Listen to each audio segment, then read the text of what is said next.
Hi, my name is William Lewis. I'm doing the next video in our series of Understanding the Bible, and we're doing the story of Daniel today. Daniel in the lion's den. This is the story of a man who was a very well thought of man by the king. He was a very educated man. He had great economic skills, political skills, social skills. He was just a very able man to in the public sphere, and the king saw this ability in him and chose Daniel and two other guys to help the king rule the country, or to rule the country for the king. And I suppose you maybe think that would be like today. It'd be like of the Chancellor of the Exchequer, or the Home Secretary, or the Health Secretary, the Education Secretary. These kind of big massive jobs that need to be undertaken. And then below the secretaries, they have ministers who the secretaries delegate things to. So this is, I would imagine, what the kind of job that Daniel and these other two chaps had. Now Daniel was so good at his job, so trustworthy, so honest, so diligent in how he did things, that the king actually wanted him to be almost, I would say, maybe like how the Queen appoints the Prime Minister to rule over the United Kingdom. And that's what the king wanted for Daniel. He wanted to be Daniel, the sole ruler, to be in charge of everybody.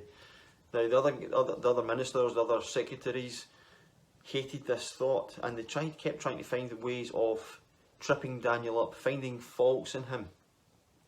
But they couldn't find anything wrong with him. They couldn't find any corruption in what he did. They didn't find anything wrong in what he said or how he acted. He was, in all intents and purposes, perfect.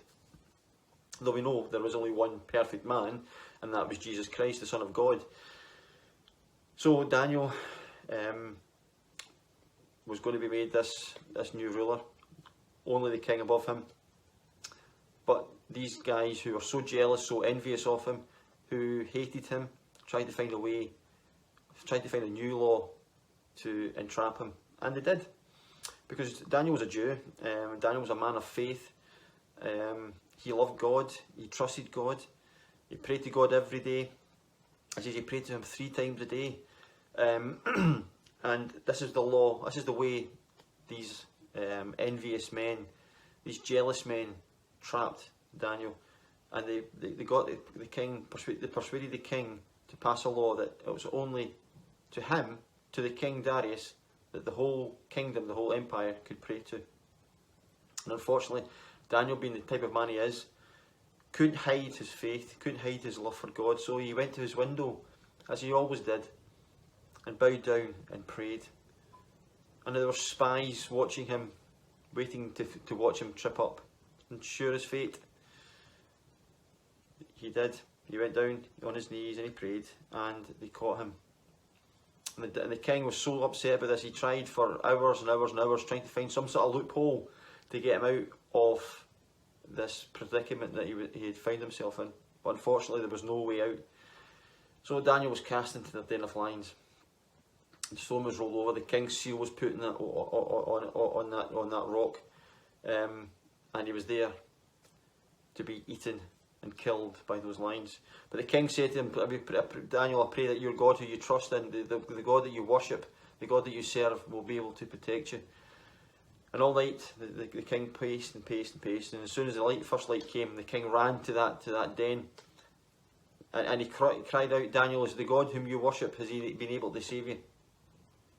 And he said, yes, he has been. He said he sent an angel and closed the mouths of the lions, so no harm came to him. As Daniel was lifted out, it was noticed there was not a mark on him, because he trusted in God.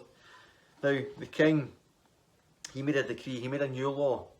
Not that it was the king that was to be prayed to, but it was the king, it was the God that Daniel worshipped that had to be prayed to. And I'll read that in Daniel chapter 6. And in verse 26, I issue a decree that in every part of my kingdom people must fear and reverence the God of Daniel, for he is the living God, and he endures forever. His kingdom will not be destroyed, his dominion will never end. He rescues and he saves. He performs signs and wonders in the heavens and on the earth.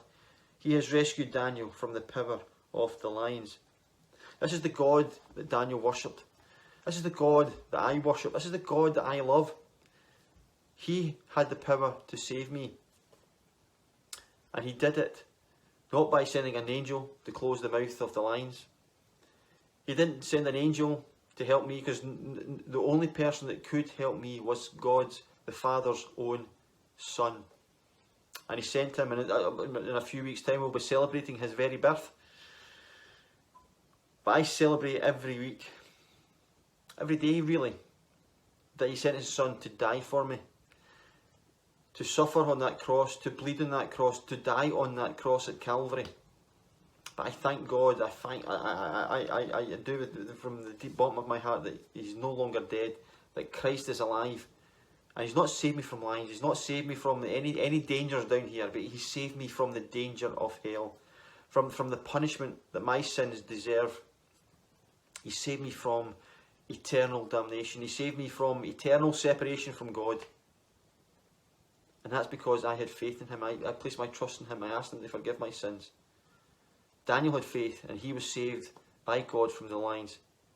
If you place your faith and your trust in God, if you place your faith and your trust in Jesus, he'll save you from hell.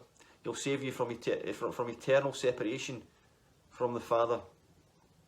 And I pray that tonight you'll place just a little bit of faith. Daniel had a great faith, but we just have to place faith in God, faith in Jesus, our faith and our trust that he will save us and take us to heaven. So thank you for listening.